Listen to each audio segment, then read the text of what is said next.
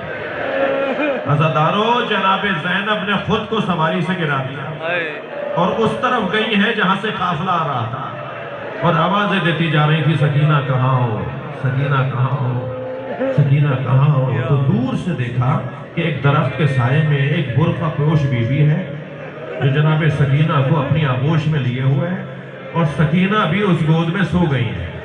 میری be be زینب کو 2 تعجب ہوئے۔ پہلا تعجب تو یہ ہوا کہ یہ کسی کی گود میں نہیں جاتی، جب رسیاں کھولی جاتی ہیں، جب قافلہ روکا جاتا ہے تو کبھی رباب بی بی آگے بڑھ کے کہتی ہے میری گود میں آ جاؤ، تو کہتی ہے مجھے تو بابا کی گود میں جانا ہے۔ جناب زینب آگے بڑھ کے کہتی ہے میری گود میں آ جاؤ، تو کہتی ہے مجھے تو بابا کی گود میں جانا ہے۔ یہ تو کسی کی گود میں نہیں سوتی، یہ کون ہے جس کی گود میں یہ سو گئی ہے؟ دوسرا تعجب یہ ہوا کہ ہم پہ تو کوئی رحم نہیں کرتا، ہم پہ تو کوئی رحم نہیں کرتا، یہ کون ہے جو ہم پہ رحم کر رہا ہے؟ قریب جا کر بیٹھ گئی اور کہنے لگی، بی بی میں فاطمہ کی بیٹی زینب ہوں، میں جنت کی بشارت دیتی ہوں، تمہاری شفاعت کا اظہار کرتی ہوں، مجھے بس اتنا بتا دو کہ یہ میری بچی تمہاری گود میں سو کیسے گئی اور تم نے اس بچی پہ رحم کیوں کیا ہے؟ یہ میرے بھائی حسین کی بیٹی ہے۔ بس یہ سوال کا کرنا تھا۔ سامنے بیٹھی بی بی نے نقاب ہٹائی، ایک بیٹی نے ماں کو بیٹھے دیکھا۔ اجرکم اللہ، اجرکم اللہ۔ جناب زینب ماں سے لپٹ گئی، اماں میرا بھائی مارا گیا، اماں میرا کربلا میں چادر لوٹ لی گئی۔ یہ قافلہ شام پہنچا، اجرکم اللہ، اجرکم اللہ۔ یہ قافلہ شام پہنچا، شام کے دربار میں جو اس بی بی پہ ظلم ہوا اس کی تاریخ علیحدہ ہے، مگر عزادارو زندان شام میں کیا ہوا، زندان شام میں کیا ہوا؟ آدھی رات گزری تھی کہ بی بی سوتے سوتے اٹھی، کبھی زندان کے اس کونے میں جاتی ہیں، بابا بابا بابا، ابھی آپ یہاں کھڑے تھے،